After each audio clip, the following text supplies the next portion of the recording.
ખેડૂત ભાઈઓ બહેનો, પહેલીવાર દેશમાં એક આપણે મહત્વનું કામ કરવા માંગીએ છીએ. અત્યારે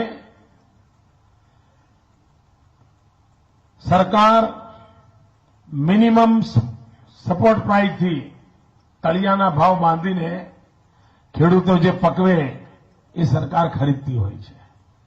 આમ તો પ્રેસ નોટ જ આપતી હોય છે, કોઈ દાડો તાજવા બાજવા બાંધતા નથી, લેતા જ નથી. નામ કરે કે અમે કરીશું, કરે નહીં કાંઈ.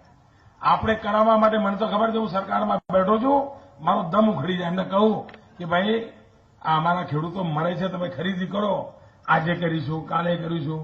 ખેડૂત રાહ જોવે નહીં, પછી બિચારો અડધા પૈસે માલ વેચી આવે. આ દશા આપણે જોઈ છે. આ સ્થિતિ આપણે બદલવી છે.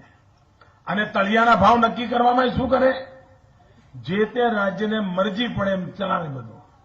ત્યાં બેઠેલો જે ઓફિસર હોય દિલ્હીથી આવેલો, એને જે ઠીક પડે એમ કરે. કોઈ સમજણ નહીં, કોઈ વ્યવસ્થા નહીં, કોઈ નીતિ નહીં, કોઈ પદ્ધતિ નહીં. આપણે નિયમ બનાવવાના છીએ. આપણે આપણા ચૂંટણી ઢેરામાં લખ્યું છે કે હવે તળિયાના ભાવ નક્કી કરવાનું એક પદ્ધતિ અપનાવવામાં આવશે. એ પદ્ધતિના આધારે તળિયાના ભાવ નક્કી થશે. અને પદ્ધતિ કેવી?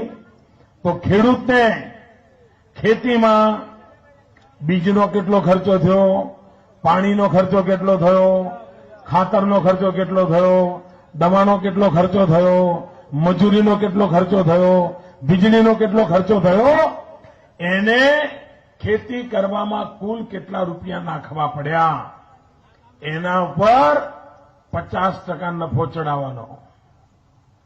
100 રૂપિયાનો ખર્ચો થયો હોય તો 50 બીજા ઉમેરવાના અને તળિયાના ભાવ 150 કરવાના. જે ખર્ચો કર્યો હોય એના ઉપર 50% ઉમેરીને તળિયાના ભાવ નક્કી કરવાના. આ દેશના ખેડૂતને ક્યારે આત્મહત્યા કરવાની નોબત ના આવે એવું ક્રાંતિકારી કામ આ નવી જે ભાજપની સરકાર દિલ્હીમાં બેસશે એ કરવા માંગે છે.